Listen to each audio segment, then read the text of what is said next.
Ensemble. Divin Sauveur, toi qui vas sur la terre pour y mourir sur un infâme bois, le cœur ému, j'approche du calvaire, que ton esprit m'enseigne à contempler ta croix. Ta grâce infinie vaut mieux que la vie. Mon cœur s'attache à toi pour te suivre avec foi. Là, je puis voir la grandeur de l'abîme où par amour Jésus est descendu, et les tourments de la sainte victime me disent qu'à jamais sans Christ j'étais perdu.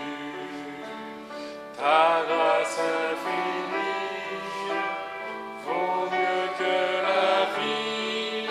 Mon cœur s'attache à toi pour te suivre avec foi. Mon seul refuge est dans ta main plus sûre. Là j'ai trouvé le bonheur et la paix. Et sous le sang qui lave ma souillure, je puis de tout péché rester libre à jamais. Ta grâce infinie vaut mieux que la vie. Mon cœur s'attache à toi pour te suivre avec foi. Jusqu'à la fin, Jésus, ma confiance sera toujours dans le sang de ta croix. C'est dans mon cœur cette ferme assurance, et que toujours aussi j'obéisse à ta voix. À toi je me livre, pour toi je veux vivre. Jésus, de ton amour, remplis-moi chaque jour. Amen. Seigneur, remplis-nous ce matin.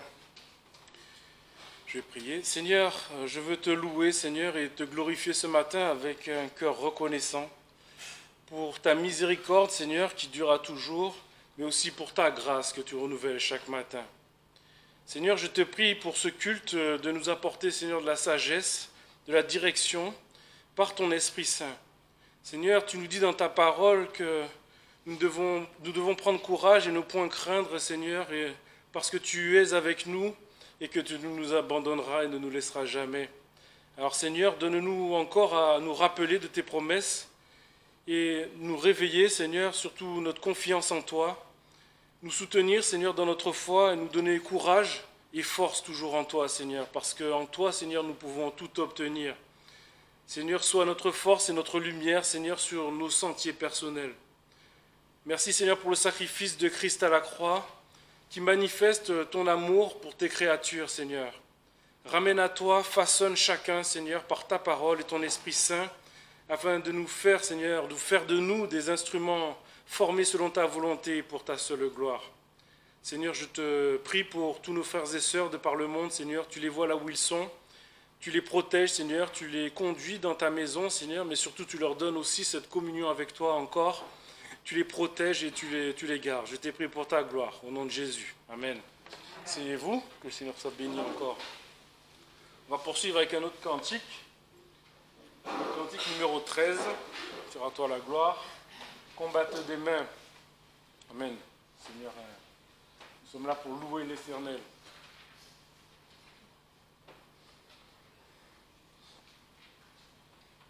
Je me donne la note.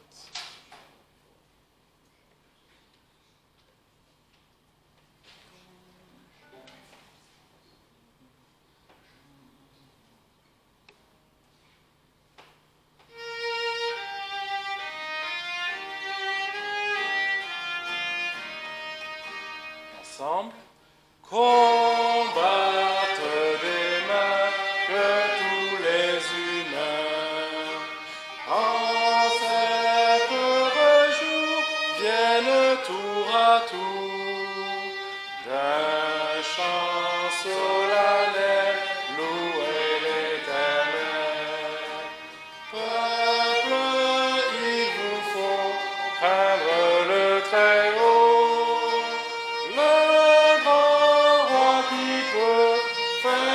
Quand il veut trembler à sa voix les plus puissants rois. Par son grand amour, il nous fera voir les peuples soumis et nos ennemis. Par lui châtiés seront sous nos pieds. Ce maître si doux a choisi pour nous la meilleure part et sous son regard. Israël en paix triomphe à jamais.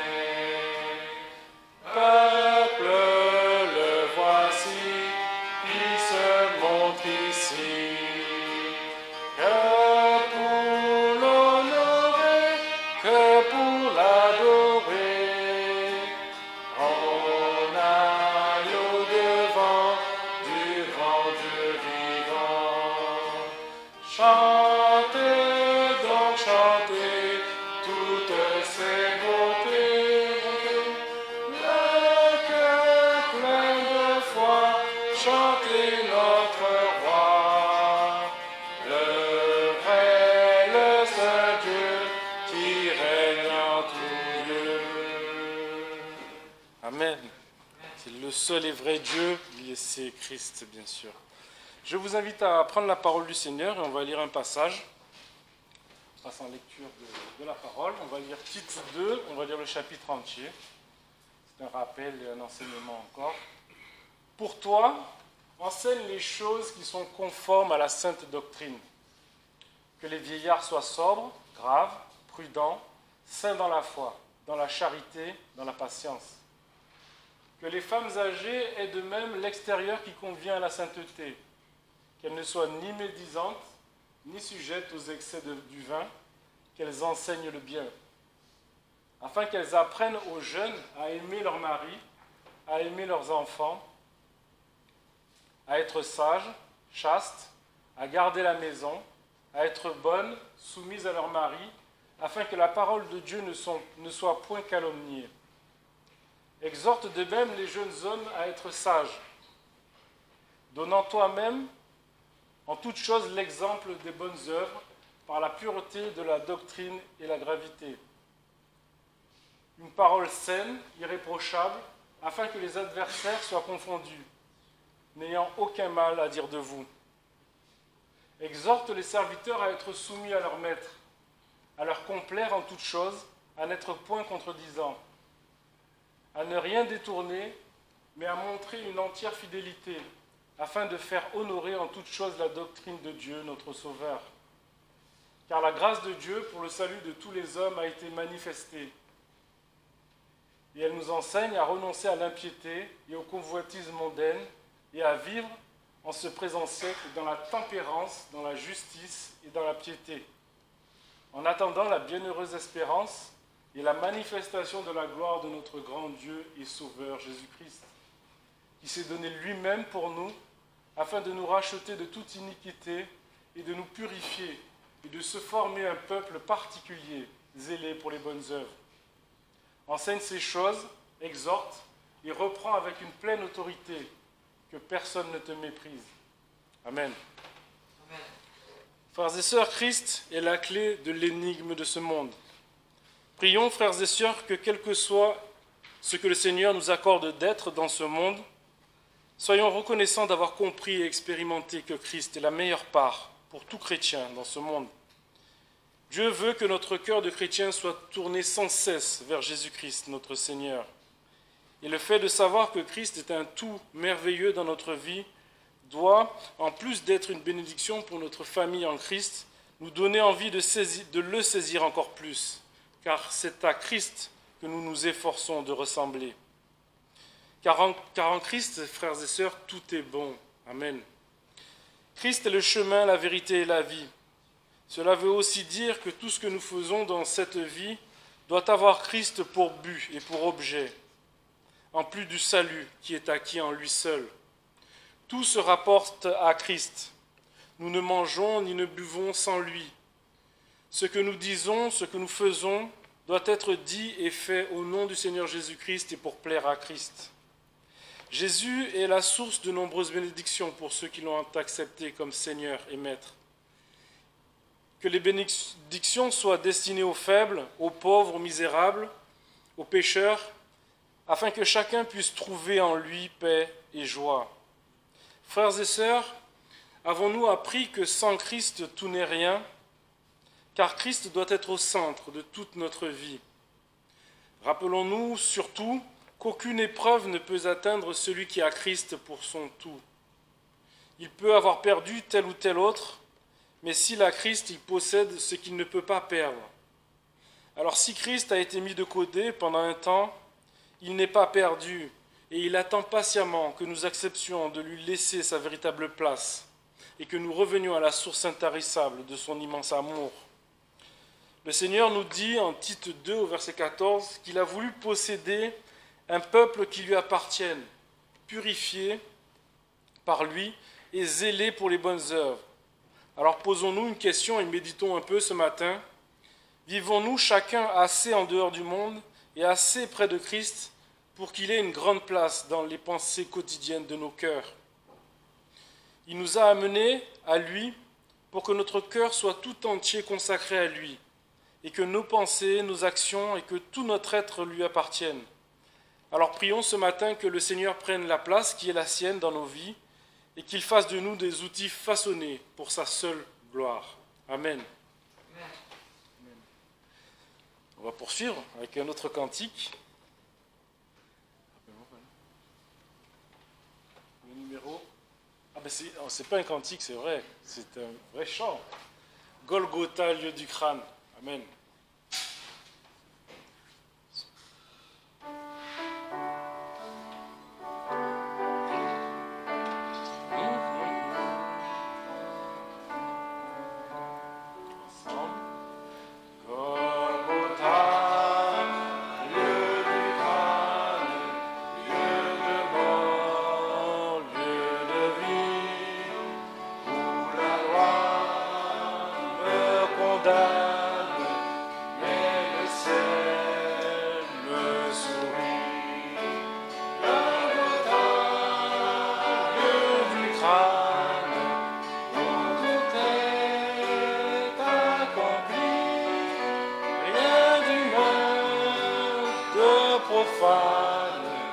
Jésus seul paie le prix, rien d'humain de profane. Jésus seul paie le prix.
du Père, le Fils s'est élevé. On va passer au verset du mois.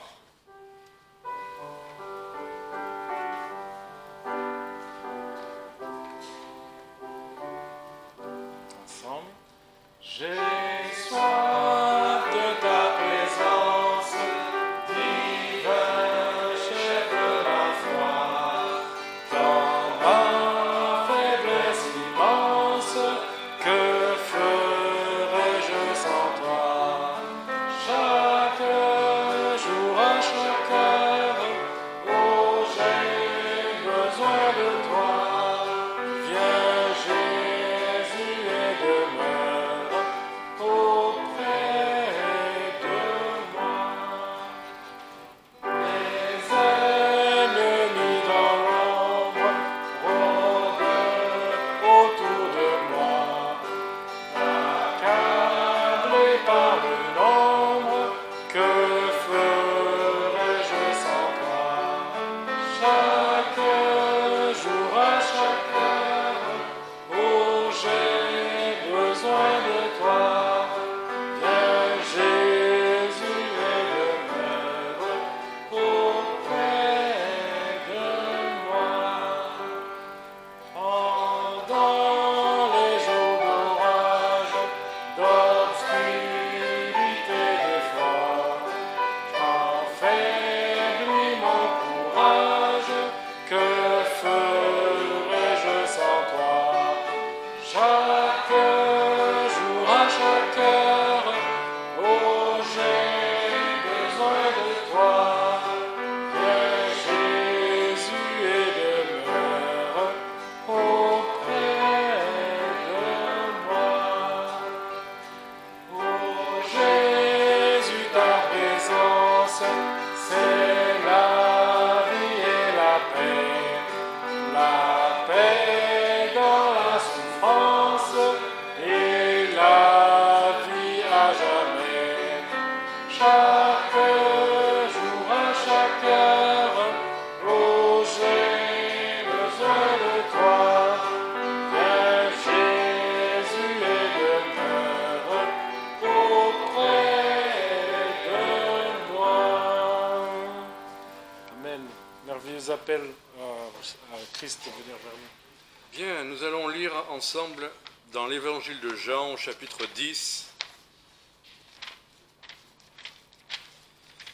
Il faudrait presque lire tout le chapitre, mais bon, on va s'en tenir pour introduire aux 15 premiers versets.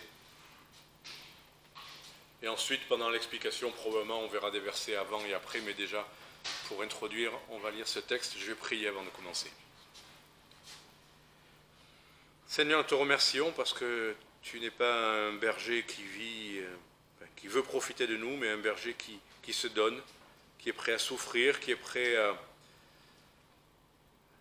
comme Jacob, s'il avait fallu jour et nuit veiller, eh bien, tu as veillé sur nous, tu as prié pendant des nuits, tu as donné toute ta vie et jusqu'à tout ton sang pour nous sauver. Alors Seigneur, nous savons que tu nous as aimés, tu nous l'as prouvé, et nous voulons être pleinement heureux, reconnaissants, convaincus de cet amour et de ce que tu feras, ce que tu as déjà fait, mais aussi ce que tu feras pour nous par amour, en Jésus-Christ. Amen. Jean chapitre 10, versets 1 à 15. En vérité, je vous le dis, celui qui n'entre pas par la porte dans la bergerie des brebis, mais qui y pénètre par un autre endroit, est un larron et un brigand. Mais celui qui entre par la porte est le berger des brebis. Le portier lui ouvre, et les brebis entendent sa voix. Il appelle ses propres brebis par leur nom, il les mène dehors. Et quand il a mené dehors ses propres brebis, il marche devant elles, et les brebis le suivent, parce qu'elles connaissent sa voix. Mais elles ne suivront point un étranger, au contraire, elles le fuiront, parce qu'elles ne connaissent point la voix des étrangers. Jésus leur dit cette similitude, mais ils ne comprirent point de quoi il leur parlait. Jésus donc leur dit encore, en vérité, je vous dis que je suis la porte des brebis. Tous ceux qui sont venus avant moi sont des larrons et des brigands, mais les brebis ne les ont point écoutés. Je suis la porte. Si quelqu'un entre par moi, il sera sauvé, il entrera et il sortira et il trouvera de la pâture. Le larron ne vient que pour dérober, tuer et détruire, mais moi je suis venu pour que mes brebis aient la vie et qu'elles soient dans l'abondance. Je suis le bon berger donne sa vie pour ses brebis, mais le mercenaire, qui n'est point le berger, et à qui les brebis n'appartiennent point, voit venir le loup et abandonne les brebis et s'enfuit, et le loup ravit les brebis et les disperse. Le mercenaire s'enfuit parce qu'il est mercenaire et qu'il ne se soucie point des brebis. Je suis le bon berger, et je connais mes brebis, et je suis connu d'elles, comme mon Père me connaît et que je connais mon Père, et je donne ma vie pour mes brebis. Voilà, c'est un texte bien connu des chrétiens. Je me souviens l'avoir prêché il n'y a pas très très longtemps ici même. Je vais sans doute dire des choses que j'ai déjà dit à l'époque, mais elles sont devenues encore plus claires et plus évidentes en préparant ce message. Ce texte, bien connu des chrétiens d'ailleurs, est, il faut le reconnaître, compris un peu comme pour nous, les chrétiens. Alors oui, mais on va voir du contexte que ce n'est pas exactement écrit pour les chrétiens, et encore que oui, c'est à la fois oui et non. On va voir pourquoi.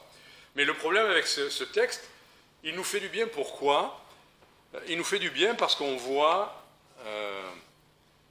les cadeaux que le bon berger nous donne. On est malheureusement parfois un peu trop comme ça à prendre la Bible et à retenir d'un texte ce que ça nous apporte, le bien que ça nous fait. On aime bien. Il y a des phrases dans ce texte qu'on vient de lire qui sont dures. Concernant les larrons, les brigands, il y a des phrases qui, si on se les appropriait pour nous, ça pourrait être des avertissements terribles. Même pour un pasteur, il y a des choses là-dedans, on pourrait se dire, si moi je suis un berger, un pasteur c'est un berger, eh bien, est-ce que je suis un mercenaire ? Est-ce que je serais prêt à donner ma vie pour mes brebis ? On peut voir des avertissements dans ce texte. Mais on a tendance à retenir de ce texte les quelques versets qui nous font du bien. Alors, c'est une tendance naturelle, je vais dire, un peu comme quand on nous fait des cadeaux, eh bien, on ouvre le paquet, on s'intéresse à ce qu'il y a à l'intérieur, et parfois on ne se soucie pas trop de la personne qui nous les donne.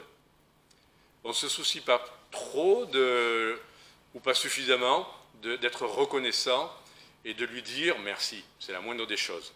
Et en fait, ce texte, il faut bien le comprendre. Et c'est pour ça que j'aimerais qu'on aille bien le comprendre, parce qu'au verset 6, Jésus leur dit cette similitude, mais ils ne comprirent point de quoi il leur parlait.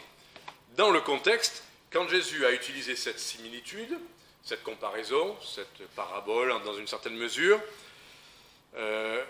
les gens qui l'écoutaient ne le comprenaient pas. Est-ce qu'ils étaient fautifs ?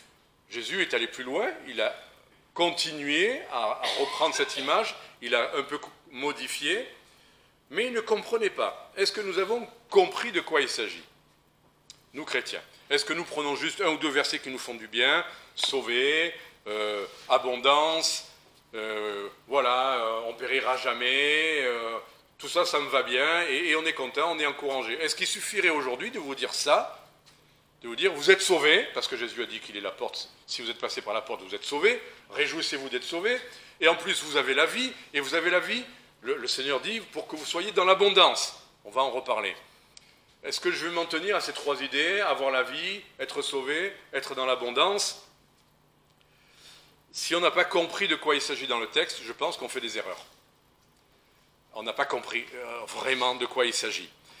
Et d'ailleurs, cette idée de similitude, c'est intéressant, juste pour mettre de côté une erreur aussi qu'on fait parfois. La similitude, c'est une comparaison. Voilà. Comme. Vous voyez ? Comme. Même quand il est écrit dans l'Épître aux Éphésiens que comme Christ a donné sa vie pour son Église, comme un mari, etc. etc. Le comme ne veut pas dire que par nature on est. Vous comprenez ce que je veux dire? C'est une comparaison. On prend une image, on prend des éléments de cette image, et on dit comme cette image n'est pas ce qui nous intéresse vraiment, elle n'est qu'un appui, une illustration pour nous parler de quelque chose qu'on a en Christ. C'est important de se rappeler ça, parce qu'en l'occurrence, sinon on aurait une difficulté. dans le début de la similitude, Jésus dit qu'il est le bon berger. Dans la deuxième partie, il dit qu'il est la porte. Alors on pourrait dire, Seigneur, tu es une porte ou tu es un berger? Il faut choisir. Et on voit bien que le Seigneur ne dit pas par là autre chose qu'il utilise ces éléments pour nous annoncer quelque chose qu'on a en lui ou qu'il est pour nous. D'accord? Voilà. Ceci étant dit, on va essayer de comprendre maintenant un peu mieux ce texte-là par rapport au contexte. Revenons au contexte. Et c'est là où un texte ne commence pas au verset 1. À l'époque où ça a été écrit, il y avait une continuité. Si vous lisez ce que Jésus dit à partir du verset 1, là, eh bien c'est la suite de quelque chose qui s'est passé avant. Qu'est-ce qui s'est passé avant? Il y a un aveugle qu'il vient de guérir. Un aveugle que les chefs religieux, les pharisiens, convoquent. Ils ne sont pas contents. D'abord, ils remettent en question le fait qu'il était vraiment aveugle. Après, quand ses parents sont là, qui disent « Mais oui, il était aveugle », ils sont bien obligés de reconnaître qu'il était aveugle, mais ils ne sont toujours pas contents. Ils disent « Mais ils trouvent un vice de forme. » Ils disent « Quoi mais on est Shabbat aujourd'hui. Il n'avait pas le droit de te guérir. » Ils n'étaient pas contents que Jésus ait guéri un jour de sabbat. Bon, il faut vraiment... C'est presque judiciaire, il y a des vices de forme qui sont ridicules par rapport à une évidence qu'il faudrait condamner. Mais là, en l'occurrence, voilà le contexte, voilà le début de la discussion, et si on vient donc à partir du verset 35 du chapitre 9, on va un peu mieux comprendre quel est l'enjeu. À partir du contexte, on va voir l'enjeu. Quelle est l'idée que le Seigneur veut nous transmettre? Verset 35, Jésus apprit qu'il l'avait chassé, donc cet aveugle, ils n'étaient pas contents, il l'avait chassé, et l'ayant rencontré, il lui dit, crois-tu au Fils de Dieu? Il ne lui dit pas, oh mon pauvre, ils n'ont pas été gentils avec toi, pourquoi ils ne t'ont pas cru? Il ne cherche pas à le consoler, il va à l'essentiel, il lui dit, crois-tu au Fils de Dieu? Et le Seigneur, souvent dans nos circonstances, nous on aimerait qu'il nous cajole, qu'il nous caresse, qu'il nous dise des choses gentilles, mais il va à l'essentiel, au cœur. Et il dit, crois-tu au Fils de Dieu? Tout est là. Voilà l'idée que le Seigneur va vouloir transmettre, qu'on croit au Fils de Dieu. Et il répondit, mais qui est-il Seigneur afin que je croie en lui? Et Jésus lui dit, tu l'as vu. Et c'est lui-même qui te parle. Alors il dit, je crois Seigneur, et il se prosterna devant lui. Donc des fois on n'a pas tout bien compris, mais le Seigneur nous donne les éléments de réponse pour dire, voilà, c'est moi, tu peux croire en moi, et alors on croit. Et alors on croit. Et il se prosterne devant lui, donc il se prosterne parce qu'il est fils de Dieu. C'est pas juste un rabbin, c'est pas juste un faiseur de miracles, c'est pas juste un philosophe, c'est quelqu'un devant lequel on doit se prosterner, il est fils de Dieu. On le reverra un peu plus tard. Et Jésus lui dit, je suis venu dans ce monde pour rendre un jugement, afin que ceux qui ne voient point, voient, et que ceux qui voient deviennent aveugles. Alors, dans le contexte, on se dit, oui, voilà, il est venu guérir, tous les aveugles physiques vont être guéris. Et donc tous ceux qui ont des problèmes de vue aujourd'hui devraient être guéris, n'est-ce pas? Bon, sauf que là, il a encore utilisé cette situation, ce miracle, pour nous amener sur un terrain d'une leçon spirituelle. Et il dit, il est venu effectivement pour guérir les aveugles, il l'a fait parfois, et il ne le fait pas tout le temps pour des aveugles physiques, mais pour un aveugle spirituel, le Seigneur veut toujours lui ouvrir les yeux. Et en revanche, ceux qui voient, ceux qui sont censés être les sachants, ceux à qui on n'a pas besoin d'expliquer les choses, ceux qui connaissent la Bible, ceux qui connaissent tout ça, ceux-là ils disent, mais je vois.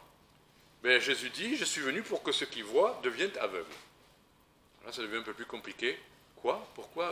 Oui, ceux qui se disent voyants, il va falloir qu'ils deviennent aveugles dans le sens qu'ils comprennent qu'ils sont aveugles en réalité. Et quelques-uns des pharisiens qui étaient avec lui entendent dire cela et lui dire. Et ils ont bien compris, c'est intéressant. Parce que autant ils n'avaient rien compris à la parabole, autant là, avec cette idée de gens qui voient et qui deviennent aveugles, le Seigneur a permis qu'ils comprennent qu'ils étaient concernés par cette phrase. Ils disent, et nous, sommes-nous aussi aveugles? Donc, ils ont bien compris. Vous savez, les Juifs, les pharisiens comprennent parfois, il y a vraiment des ponts il y a des compréhensions communes entre un message chrétien et ce que les Juifs étudient de la Torah, mais il manque souvent la conclusion. Mais les ponts, ils les font. Ils ont eu des enseignements qui leur permettent de comprendre spirituellement ces choses. Et nous, sommes-nous aussi aveugles? Et Jésus leur dit, si vous étiez aveugles, vous n'auriez point de péché, mais maintenant vous dites, nous voyons, c'est à cause de cela que votre péché subsiste. Voilà le contexte. Donc, quand après, dans le texte qu'on a lu, Jésus va commencer à parler des larrons, des brigands, des mercenaires, évidemment, il fait référence à des chefs sur Israël. Il ne fait pas référence à l'Église. Dans ce contexte-là, il parle à Israël. D'ailleurs, si on voulait être encore plus convaincu de ce que je viens de vous dire, que l'idée c'est de croire en lui, crois-tu au Fils de Dieu, et si tu ne crois pas en lui, tu es aveugle, mais même la conclusion de cette rencontre avec les pharisiens, on va aller un peu plus loin, je vais être donc, excusez-moi, un peu plus long, chapitre 10, verset 19. Alors, donc après qu'il ait annoncé ce qu'il avait annoncé, alors il y eut de nouveau une division entre les Juifs à cause de ce discours. Et plusieurs d'entre eux disaient, il a un démon, il est hors de sens, pourquoi l'écoutez-vous? Et d'autres disaient, ces paroles ne sont pas d'un démoniaque, un démon peut-il ouvrir les yeux des aveugles? Donc c'est bien sur sa personne que repose tout l'enjeu de tout ce qui est dit. C'est sur Jésus, on croit en lui, on croit qu'il est Fils de Dieu, on lui fait confiance, on se confie en lui, ou on le rejette, et on en fait quasiment ce qu'ils ont fait, un démoniaque. Ces paroles sont celles d'un fou, d'un démoniaque, ou voilà ce que les non-croyants peuvent dire des paroles de Jésus.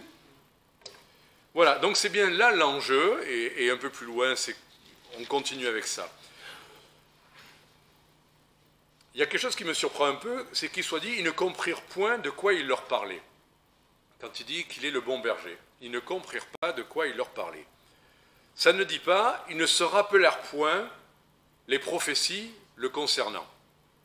Moi, j'aurais eu envie de dire, mais quand il dit qu'il est le bon berger, ils auraient dû, eux qui connaissent si bien la loi, eux qui connaissent si bien, qui font des rapprochements entre des textes, parfois juste un mot d'un chapitre avec un chapitre entier. Enfin, pourquoi ils ne sont pas rappelés ce texte dans Ézéchiel? Est-ce que vous connaissez ce texte dans Ézéchiel 34?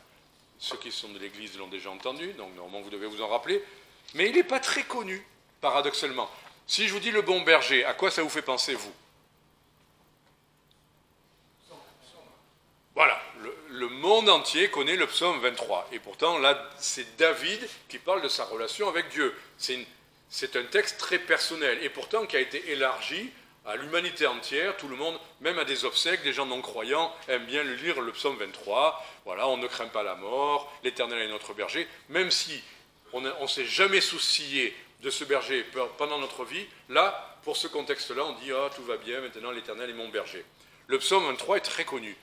Mais dans le contexte, Jésus qui vient et qui est confronté aux chefs religieux, il y a un autre texte qui, évidemment, est beaucoup plus à propos et beaucoup plus clair. C'est dans Ézéchiel chapitre 34. Donc on va lire plusieurs versets. Ézéchiel 34, versets 10 à 16.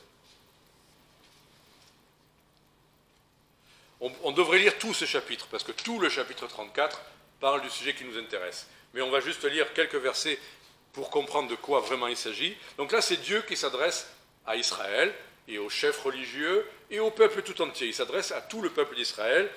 Et à partir du verset 10, « Ainsi a dit le Seigneur l'Éternel, voici, j'en veux à ces pasteurs, à ces bergers,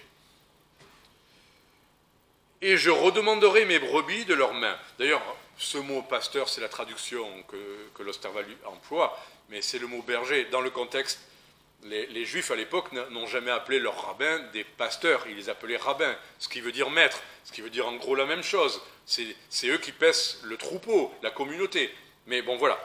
Donc il en veut à Ézéchiel, à Israël, aux chefs religieux, à ses pasteurs, et je redemanderai mes brebis de leurs mains. Je ne laisserai plus paître mes brebis, et ils ne se paîtront plus eux-mêmes, mais je délivrerai mes brebis de leur bouche, afin qu'elles ne leur sèvent plus de pâture. Donc là, On voit déjà ce qu'ils reprochent, et c'est ce que Jésus va leur redire dans Jean 10.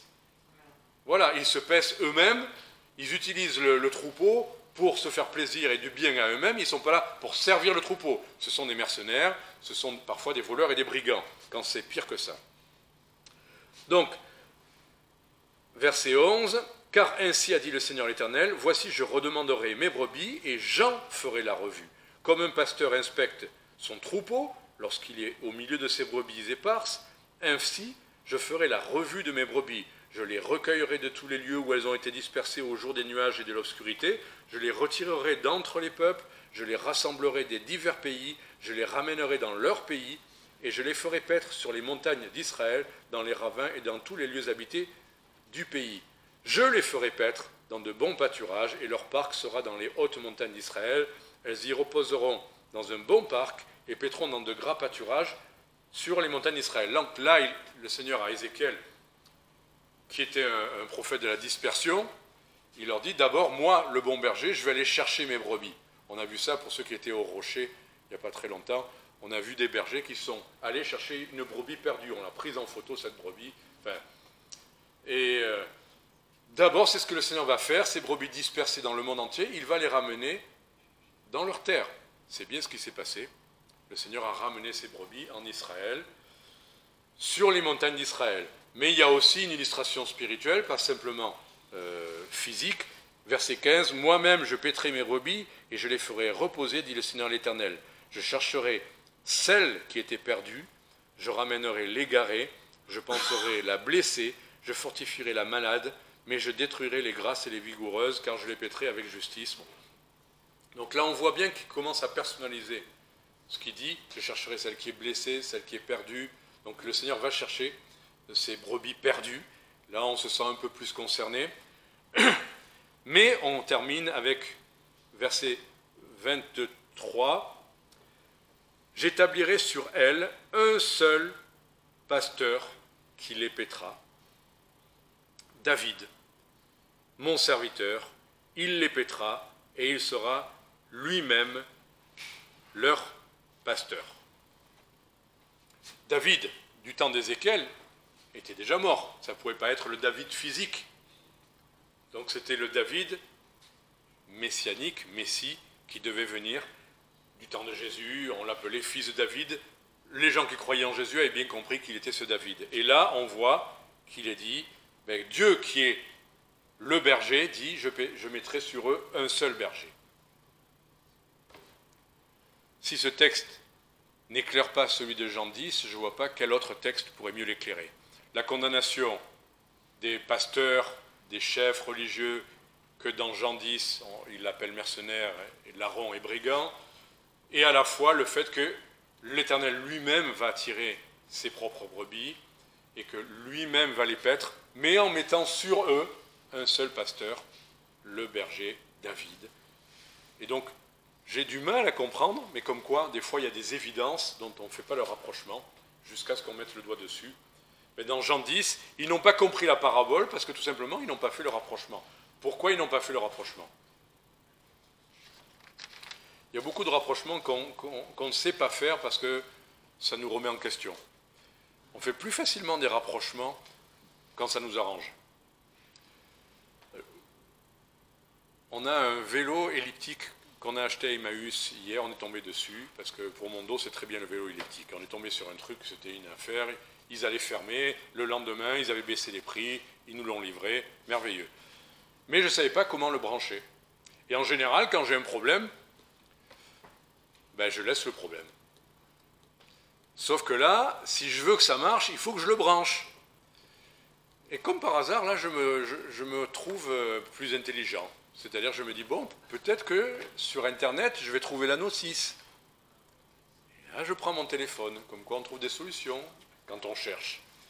Et là, c'est compliqué, mais je finis par tomber sur une notice incompréhensible. Mais j'insiste, je lis tout, je lis les numéros des pièces. Il y avait la notice pour monter le vélo, et je vous assure que ce n'était pas une petite maquette. Bon, et je ne trouvais pas, il montrait bien le branchement, et il ne montrait pas où le brancher. C'était terrible, hein. Vous avez une notice de 23 pages, on vous montre le branchement, on vous montre l'ensemble, mais on ne vous dit pas l'endroit où il faut le brancher. Vous voulez savoir la fin? Non, ça ne vous intéresse pas. Si, bon, j'ai trouvé. J'ai pas trouvé du tout où je cherchais, j'ai pas trouvé grâce à la notice, mais j'ai trouvé tout en bas, c'était pas au panneau, il y avait un tout, voilà, j'ai trouvé un endroit, ça marche, ça fonctionne, merci Seigneur. Donc, quand on veut vraiment, on fait les rapprochements. Quand on cherche, on trouve. Quand on ne veut pas trouver, quand ça ne nous intéresse pas vraiment, on ne cherche pas et on ne trouve pas. Et on ne comprend pas. Beaucoup de choses qu'on ne comprend pas, beaucoup de rapprochements qu'on ne fait pas, c'est parce qu'on sait que ça va peut-être nous remettre en question, nous obliger à quelque chose. Bon, ça, c'est une petite aparté pour nous-mêmes. Donc, quoi qu'il en soit, on a compris le but de toute cette histoire, de cette similitude, de cette illustration, de cette comparaison, tout ça, c'est d'abord pour Israël, c'est d'abord pour parler à ces pharisiens, c'est bien avec eux qu'il est en train de discuter. Il n'est pas en train de parler avec ses apôtres, là. Il parle avec des pharisiens. Il parle avec des gens qui ne croient pas en lui. Et il leur explique quand même. Il leur donne les éléments pour faire le rapprochement. Tout était là. Mais ne comprenez-vous pas? Vous avez les Écritures. C'est ce que le Seigneur dira souvent aux chefs religieux. Et dans le contexte, c'est bien ça l'enjeu. Qu'ils croient en lui. L'aveugle de naissance, il a compris, il l'a rencontré, qui est-il que je crois? Ben c'est moi, tu l'as vu, je suis là. Alors, c'est intéressant parce que les témoins de Jéhovah, par exemple, ils vont vous dire, Jésus n'a jamais dit qu'il est Dieu. Et ce verset-là, ils vont vous dire, mais même là, il ne dit même pas qu'il est fils de Dieu. Qu'est-ce qu'il dit? Il dit, tu l'as vu, c'est lui-même qui te parle. Mais c'est vraiment parce qu'on ne veut pas voir ce qui est écrit. Quand on vous demande, qui est-il, le Fils de Dieu? Tu l'as vu, et c'est moi qui te parle. Comment on peut dire, il ne l'a pas dit? Je l'ai dit. Si vous me dites, vous connaissez Didier Silberstein? Et je réponds, ben, tu le vois, tu l'entends, tu l'as en face de toi. Est-ce que j'ai dit que je suis Didier Silberstein? Ah non, il ne l'a pas dit. Mais bien sûr que je l'ai dit. Donc, tout ça pour dire, le but de tout ça, c'est qu'on voit que Jésus-Christ est le Fils de Dieu, qu'il est le Messie promis et qu'il doit être notre bon berger. Est-il votre bon berger? Intéressant cette petite remarque. Il ne dit pas, êtes-vous rentré dans la bonne bergerie? Je relève ça parce que j'avais vu ça. Quand il dit, verset 9, je suis la porte, si quelqu'un entre par moi, il sera sauvé, il entrera, il sortira, il trouvera de la pâture. Là, il est la porte. Il faut passer par lui pour être sauvé. On va en reparler un tout petit peu, mais il ne dit pas, maintenant qu'il a passé la porte, il reste dans la bergerie, comme ça il est sauvé. Est-ce qu'on n'entend pas ça, des fois dans les églises? Si vous quittez l'église, vous serez perdu. Il y a des églises qui prêchent ça. Si vous abandonnez votre assemblée, vous êtes perdu. Jamais le Seigneur n'a dit une chose comme ça. Des bergeries, il y en a. On peut appeler une église une petite bergerie, si on veut. Mais une bergerie n'a jamais sauvé personne. Être dans une bergerie, là en l'occurrence, dans la bergerie, il y a des brebis qui sont bien des brebis du Seigneur et d'autres qui ne le sont pas. Même dans les églises qui se rassemblent physiquement, il y a des gens qui se croient en sécurité, ils sont dans la bergerie. Ils sont, ah oui, c'est bien les baptistes, ou c'est bien les protestants, ou c'est bien les assemblées de Dieu, ou je ne sais quoi. Ils sont au milieu, mais ils ne sont pas encore sauvés. Parce que d'être dans une assemblée ne sauve personne. De venir assister à un culte et dire même Amen ne sauve personne. De vous lever, chanter bien ou mal quelque chose ne sauve personne. Et d'ailleurs, de quitter la salle maintenant ne vous perdra pas plus que si vous n'étiez pas rentré. Un rassemblement ne sauve personne. Ceux qui sauvent, c'est Christ. Il a dit, je suis la porte. Et en l'occurrence, quand il dit, on entrera et on sortira de la bergerie. Mais sortir de la bergerie, c'est même trouver des pâturages. Donc ça fait partie de la vie chrétienne. Parce que si on est passé par la porte, Christ, on est sauvé. On est sauvé. Il y a des gens qui disent, ah bah oui, on ne peut pas dire ça, sauvé, soyons pas présomptueux, on ne sait pas. Et si je tombe? Et si je m'éloigne, et si j'apostasie, et si je fais ci ou si je fais là. Je ne vois pas, je ne comprends pas. Quand Jésus dit sauver, on le verra après encore à la fin, ça fait partie même de son salut, la sécurité. On peut s'éloigner du Seigneur en tant que vraie brebis. Des vraies brebis du Seigneur s'éloignent parfois. Alors, certaines n'étaient pas des vraies brebis, d'accord, pas des brebis du Seigneur. Mais celles qui sont passées par la porte, celles qui connaissent le bon berger, celles-là sont une fois pour toutes sauvées. Bergerie ou pas bergerie. Et on pourra expliquer rapidement ce que c'est que la bergerie. La bergerie, c'était Israël en l'occurrence. Israël général. La preuve, ce qui permet de dire ça, c'est que verset 16, quand il dit « Et j'ai d'autres brebis qui ne sont pas de cette bergerie ». De quoi parle-t-il? C'est quoi ces autres brebis qui ne sont pas de cette bergerie? Quand il dit « Elles entendront ma voix et il y aura un seul troupeau et un seul berger », c'est qui? Ben, ce sont les non-juifs qui vont passer cette porte, qui vont connaître le bon berger. Elles ne sont pas de cette bergerie, ne sont pas du peuple d'Israël, duquel Jésus a tiré ses vraies brebis, celles qui le connaissent et qui le suivent, et d'autres vont le connaître lui et vont former un seul troupeau, avec un seul berger. Et c'est ça l'Église, la vraie Église. Des gens de toutes origines, juifs et non-juifs, de tout pays, de toute race, de toutes sortes d'églises, reconnaissons-le, des gens vraiment nés de nouveau, qui connaissent vraiment le Seigneur et qui ne sont pas baptistes, qui ne sont pas réformés. Attention, ceux qui se disent Église, qui se disent chrétiennes, mais qui ne croient pas que Jésus est Dieu, déjà, vous ne pouvez pas être sauvés si vous ne croyez pas que Jésus est Dieu. Et ceux qui vont dire qu'il y a d'autres dieux, d'autres moyens d'être sauvés. Par exemple, Jésus qui dit « Je suis la porte, je suis le chemin, la vérité et la vie, nul ne vient au Père que par moi. » Et des églises qui vont dire « On vient au Père par Jésus et par Marie, par exemple. » Excusez-moi, mais si vous ne savez pas où est la vraie porte, vous n'avez pas passé la vraie porte. Et c'est pas, attention, c'est pas parce qu'on est catholique qu'on n'est pas passé par la vraie porte. Mais si vous croyez qu'on peut passer par plusieurs portes, si vous croyez qu'il y a plusieurs moyens d'avoir accès à Dieu, on peut s'inquiéter de ce que vous croyez réellement. Vous pouvez dire, oh, mais moi je crois que Jésus est fils de Dieu, mais je crois aussi que Marie est mère de Dieu. Comment?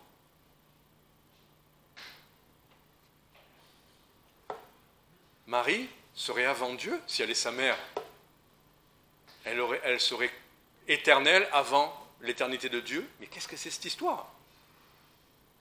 Donc, quand le Seigneur dit il y a un seul Dieu, un seul médiateur entre Dieu et les hommes, c'est Jésus-Christ homme, on ne peut pas croire qu'il y ait d'autres intermédiaires. Ou alors on ne croit pas à ce que dit Jésus. On ne croit pas en lui vraiment. On préfère croire en ce que... On aime bien cette bergerie-là qui dit ça. On trouve des gens très sympathiques. Il y a aussi des bonnes choses. Vous pouvez trouver toute une quantité de qualités à une bergerie. Il y a des murs bien hauts, bien solides, des murs qui sont 2 fois millénaires. Mais ce n'est pas les murs qui sauvent, ce n'est pas la bergerie qui sauve, c'est Jésus-Christ. Et le seul qui vous sauve, c'est Jésus-Christ. Si ça ne vous suffit pas, faites attention que vous ne soyez pas réellement rentrés dans le salut.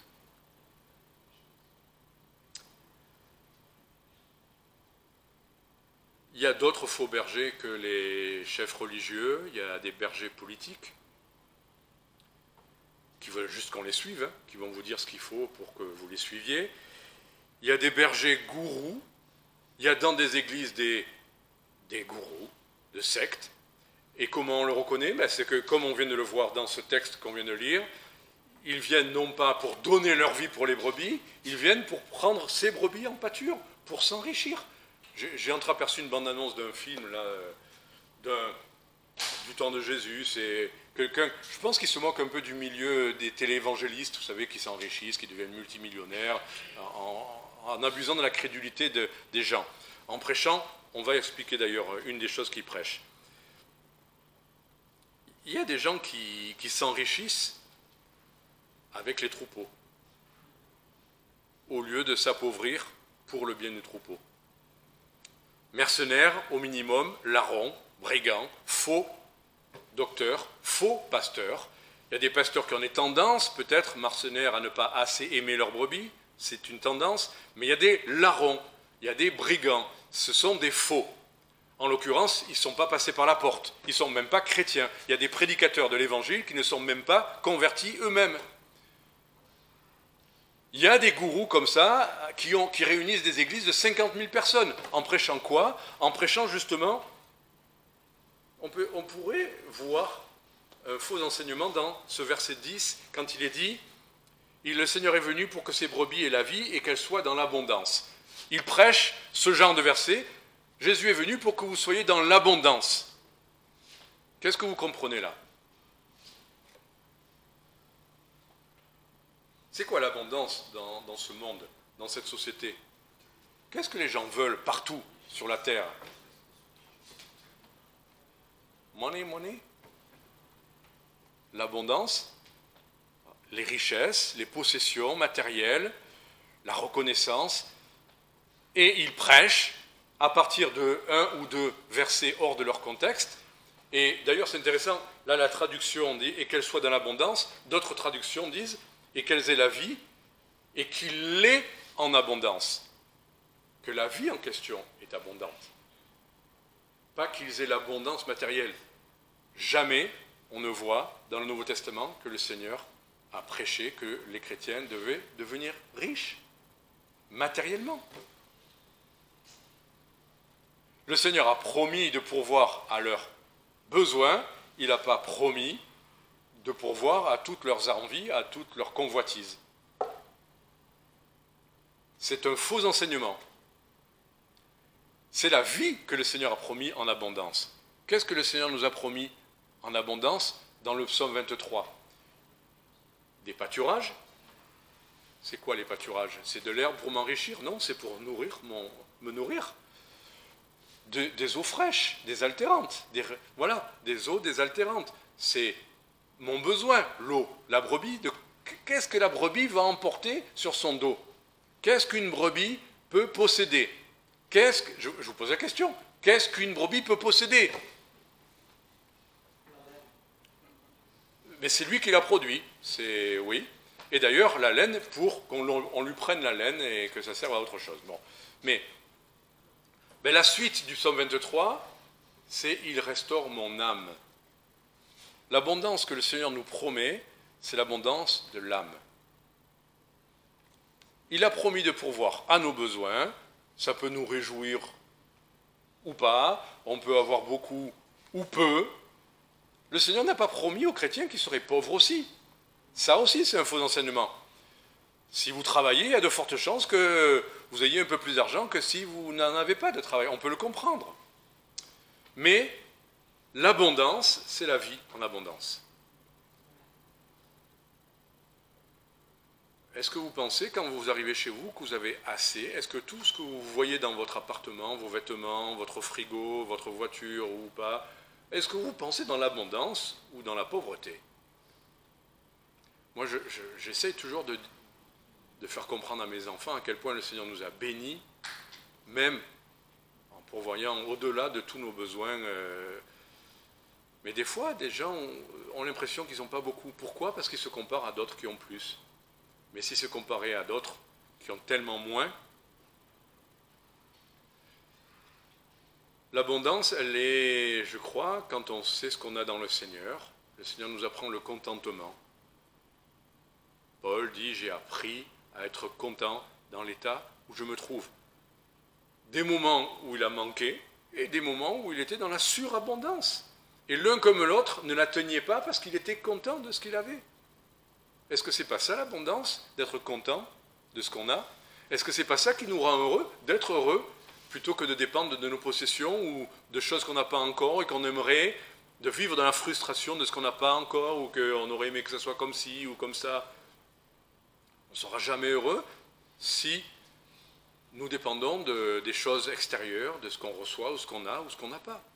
Alors que si on a appris à être content de ce qu'on a, vous êtes toujours content? Ben oui. Vous avez moins de fromage pour mettre sur vos pâtes? Ben vous pouvez être content quand même. On en a un peu, et si on n'en a pas? Ouais, c'est plus dur ça. Les pâtes sans fromage. Eh bien oui, soyons heureux de ce qu'on a. Et à cette époque-là, hein, excusez-moi, mais c'était pain, poisson grillé, sans accompagnement. Voilà, être content. Et ils étaient contents. Hein. Je n'ai jamais lu un texte des apôtres qui dit « Oh là là, j'aimerais bien un peu plus de choses. Ah, encore la manne ?» Bon, enfin. Donc voilà, l'abondance, c'est l'abondance en Christ, être content de ce qu'il nous a donné. Voilà, il marche devant nous, c'est bien d'avoir quelqu'un qui marche devant nous. Intéressant aussi de savoir que c'est la différence entre les bons et les mauvais bergers, entre les mercenaires, les larrons, c'est que le bon berger, il marche devant nous. C'est-à-dire qu'il ne nous dit pas ce qu'il y a à faire, il le fait avant nous. On peut l'avoir vu, ce qu'il dit. Quand il nous dit « aimez vos ennemis », est-ce qu'il ne nous l'a pas montré, qu'il aimait ses ennemis? Il marche devant nous.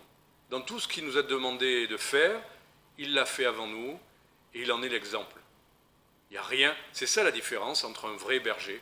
Il montre avant, il peut montrer avant ce qui est à faire. Il l'a montré. Même l'apôtre Paul le disait, ce que vous avez vu en moi, ce que vous avez reçu de moi, mais que vous avez vu en moi, pratiquez-le. Entendu, reçu et vu. C'est comme ça que normalement devrait prêcher un pasteur, qu'on puisse avoir vu faire ce qu'il est en train de prêcher et qu'on n'attende pas longtemps. Il est la porte, on en a déjà parlé, il nous montre des pâturages. Si on connaît le Seigneur, il doit nous faire rentrer dans cette abondance, il doit nous montrer qui il est et ce qu'il a pour nous, il doit nous rendre contents. Il faut aussi le vouloir. Il faut aussi aller vers lui pour qu'il puisse nous satisfaire. Voilà. On a chanté « J'ai soif de ta présence ». C'est un joli chant, on aime sa mélodie. Est-ce que le matin, vous vous réveillez, vous vous levez en ayant soif de sa présence? Ou soif de... C'est pas une critique, hein, je suis le premier. Soif de votre café et de votre petit déjeuner. Quelle est la première soif qui se manifeste à votre réveil, ou avant de vous coucher, ou quand vous voulez dans la journée, peu importe. Si on a soif de sa présence, il nous désaltérera. Si on n'a pas soif de sa présence, ce n'est pas un tuyau d'arrosage qui va nous suivre partout où on est. Il nous dirigera vers des eaux paisibles si nous le suivons. Il n'est pas venu pour prendre, comme les gourous, pour détruire ou pour dérober, et il l'a dit à 3 reprises, il est venu donner sa vie. C'est à ça qu'on reconnaît le vrai berger, le bon berger. Il donne sa vie. Il ne la compte pas. Il ne vous dit pas, mais si tu savais le nombre d'heures que j'ai passé à m'occuper de toi, c'est si tu savais tout ce que j'ai fait pour toi. Des fois, les parents, on a envie de le dire à nos enfants, mais on ne le dit pas, hein. Mais il vaut mieux pas le dire, ça ne sert à rien. On ne tient pas la comptabilité des choses qu'on fait pour nos enfants. Mais toute une vie déjà à s'occuper des gens, c'est déjà donner sa vie pour ses brebis. Le Seigneur aurait pu s'occuper de plein d'autres choses, mais il a passé son temps à enseigner, il a passé son temps à écouter, il a passé son temps à faire du bien, il a passé son temps avec. Comment on peut dire je donne ma vie pour toi, mais tu ne me verras jamais, tu ne m'entendras jamais, je ne fais rien? Non, quand on donne sa vie pour quelqu'un, on est en contact avec lui. Et ensuite, bien sûr, donner sa vie, c'est, là en l'occurrence, c'est pas que la vie, le temps, c'est mourir. Le Seigneur était prêt à donner sa vie dans le sens mourir pour nos péchés. Il ne peut pas donner plus. Si vous aviez vu le film de Spielberg, Schindler, la liste de Schindler. La liste de Schindler. Donc cet homme qui n'était pas du tout croyant, qui n'était pas du tout chrétien, mais quand il a compris que les Juifs allaient mourir chaque fois qu'ils montaient dans un wagon, qu'il était devenu richissime grâce à eux, à partir de là, il n'a eu de cesse que de donner toutes ses richesses matérielles pour acheter des listes de juifs qui échapperaient à ça. Et toutes ces richesses qu'il avait acquises, il s'en est dépouillé avec passion. Et quand il comprenait qu'il y avait encore des gens qui allaient monter dans les wagons et qu'il lui restait peut-être plus qu'une bague, il a dit mais prenez ma bague. Il était prêt à tout donner. Et il a tout perdu.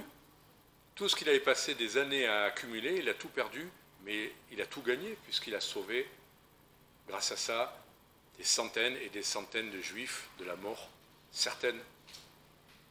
Et s'il avait pu donner sa vie, il l'aurait fait. Jésus l'a fait.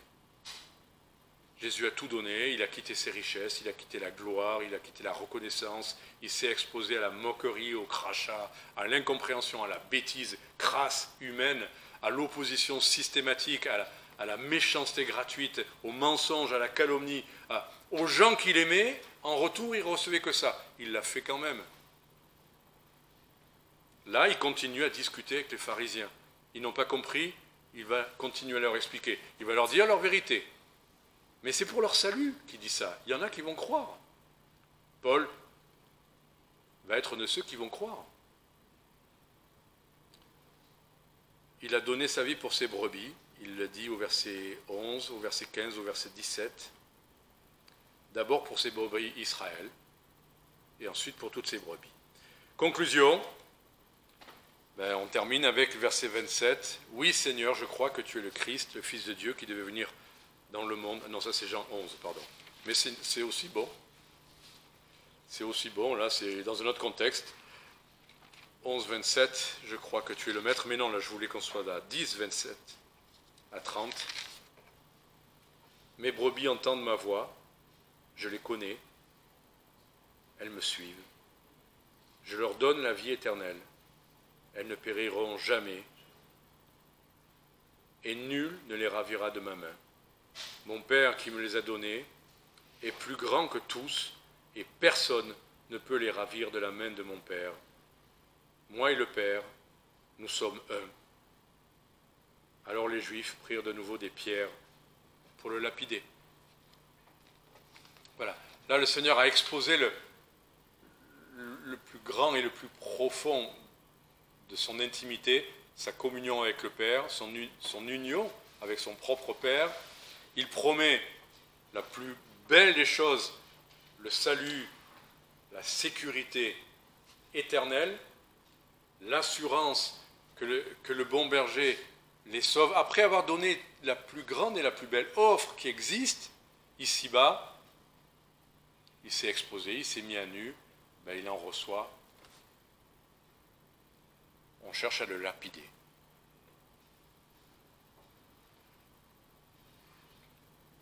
Ces brebis entendent sa voix. Et là, pour le coup, nous pouvons recevoir et apprécier le cadeau. Il nous promet l'assurance éternelle d'être sauvé, la sécurité. Il veut pas. Les gourous tiennent les gens dans la crainte. Ils vous culpabilisent. Ils vous font peur de si tu quittes l'église, ou si tu me plais pas, si tu fais pas ce que je dis, ou si tu donnes pas ça, ou si tu fais pas ça. Mais là, le Seigneur ne parle que de ce qu'il offre lui, il parle que de ce qu'il donne. Je te sauve pour l'éternité, personne ne te ravira de ma main, mes brebis, je leur donne l'abondance, voilà. Et mon Père est d'accord avec moi. Mon Père et moi, nous sommes un. Il y a des gens, les témoins de Jéhovah, là encore, jouent sur les mots. Oui, il n'a pas dit qu'ils sont de même nature, il est fils de Dieu, oui, mais jouez pas avec les mots, ça ne sert à rien. Moi, je ne vais pas dire de mon fils que lui et moi, nous sommes un. Mon fils et moi, nous sommes distincts. Il est bien mon fils, il a beaucoup de qualités et de défauts de son père, bien sûr. Mais nous ne sommes pas un. Il n'y a que le Fils de Dieu et son Père qui peuvent dire nous sommes un, parce qu'ils sont un. Leurs volontés sont parfaitement unies. Si vous avez le Fils, vous avez le Père. Si vous êtes dans le Fils, vous êtes dans le Père. Et personne ne peut nous ravir de Dieu lui-même. Sauvés, en sécurité, et certains qui nous dirigent vers des eaux paisibles et qui peut nous rendre contents. Que le Seigneur vous bénisse. En espérant que nous puissions continuer à mieux connaître le Seigneur et que le Seigneur nous protège, nous garde et qu'il nous fasse mieux le connaître. Je vous invite à vous lever et on va chanter ensemble le numéro 346, pardon. Oh, quel bonheur de le connaître. Amen.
Amen. Bon dimanche à tous, frères et sœurs. Que le Seigneur vous bénisse.